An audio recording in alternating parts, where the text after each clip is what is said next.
Hello, welcome to the Leaders in Conversation. My name is Nomazibulo Tshanga and I am your host. So the Leaders in Conversation is really a community of C-suite leaders that I will be engaging, that I will be having authentic and honest conversations, really that cultivates the intelligence needed to create corporate value in corporate South Africa.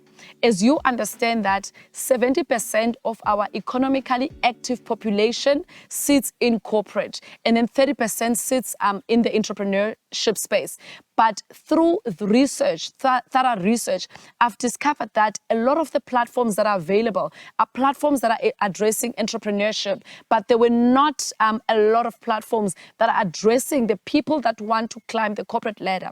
Not everyone aspires to be an entrepreneur, and not everyone is built and born to be an entrepreneur. Some people are quite happy being in corporate. So I wanted to create a safe space where I will have these conversations with these C-suite leaders. I'm talking about C-suite leaders from different professions, different backgrounds, different races, different genders, and different organizations. I'm talking about your chief procurement officers, your chief information officers, your strategists, your chief people officers. I'm talking about the CEOs. So you better make sure that you do watch out for the episodes to come when we do engage with those C-suite leaders. Those are the people that will tell us how they have done it in corporate and how they have shaped their own careers to make a success of themselves while they are in corporate. So I'm quite excited about those conversations that will help you and I in order to really cultivate and culminate the corporate space so that we can grow our careers and make a success in reaching our career goals in terms of being in corporate. I'm going to give you a bit background of myself. So I was born in a small town called Port Elizabeth. My name means firstborn. So there were certain roles and responsibilities that were bestowed on me by virtue of me being a firstborn. There's certain values that shaped me growing up. As an example, my dad, since I was born, was an entrepreneur. So I could see him when he goes out and, in today's term, hustle for the family. And my mom left at home to raise us with my sibling. And we were born from a family of love, from a family of giving, from a family that understood resilience, and from a family that had tenacity. So there are certain values that have shaped me to be where I am today. Those values are hard work, resilience, love, giving, and tenacity. I mean, we grew up from a family where my mom had to ensure that we go to school and she had to ensure that we are catered for at home. So the love that she gave us was then projected into today, into the way I am today. So growing up, I was a very typical child. I am an extrovert. I'm extroverted. So I am a person that loved people. And in an area where I grew up, everyone can tell you that I would gather the community children for us to play together. So thriving on people and seeing people grow and impacting people has always been a value that has been bestowed on me as I was growing up. Also, I remember situations where my mom didn't have the means at some point when my dad's business was not doing well, didn't have the means to take us to school. But, as a parent, as a giver, as a nurturer, as a person that has our best interest at heart, she went from door to door from our neighbors, borrowing money for us in order for us to go to school. So those are the things that made me who I am, and that made me appreciate even the small beginnings and gave me some of the lessons in growing up, because I don't regard anything that has happened in my life as mistakes. I actually take them as lessons, things that propel me so that I can be the person that I am today. I didn't know what I wanted to do while I was doing my matric. So I really never knew that I was going to end up in HR. I remember when I was doing grade 10, the only fascinating thing that I wanted to do was to become a psychologist. And I wanted to become a psychologist because the name sounded so fancy. But I did not know which subjects one has to do, because at the time while I was growing up, we did not have career guidance or proper career guidance as it is today. And it was not visible for us at the time. So I wanted to become a psychologist because it sounded so fancy.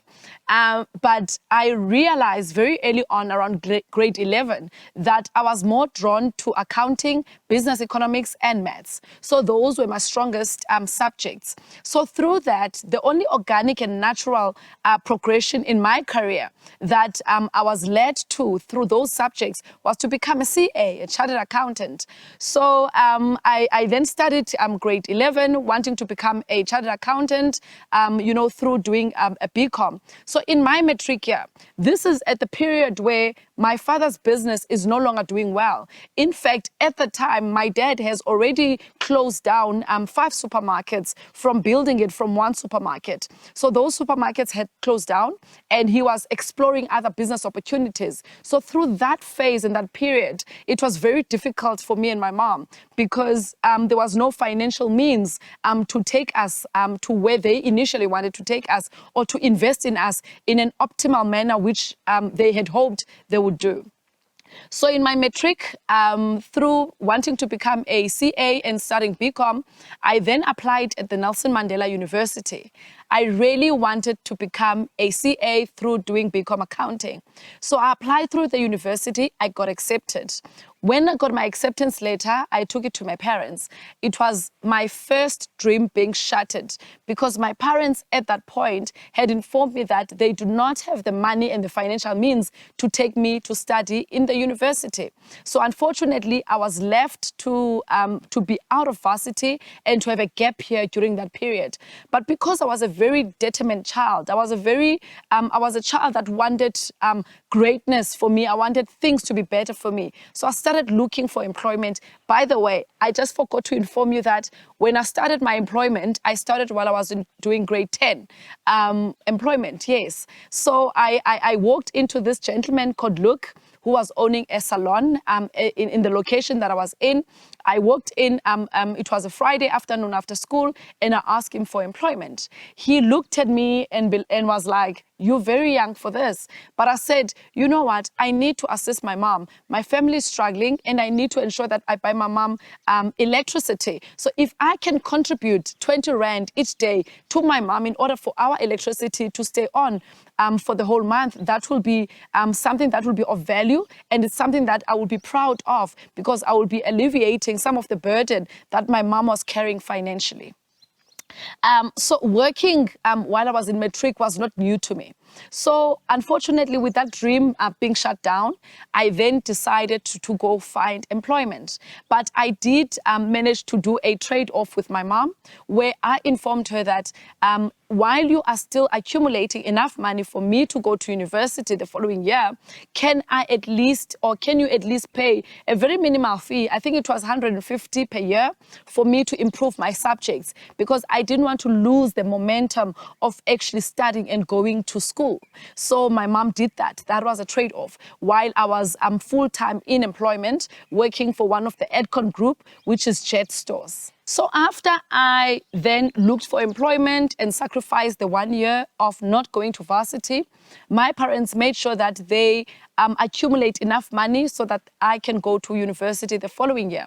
So I practically have a gap year after I matriculated. So during that time, that's when I was exposed to career workshop, career counseling, career guidance. So I started going to different universities, listening to different people in terms of career advice. I remember walking into this exhibition stand at the Nelson Mandela University, where they were having a career guidance session where one was exposed to various careers, so that we are able to choose which career is best suited either for our personality or for the subject that we had chosen in matric.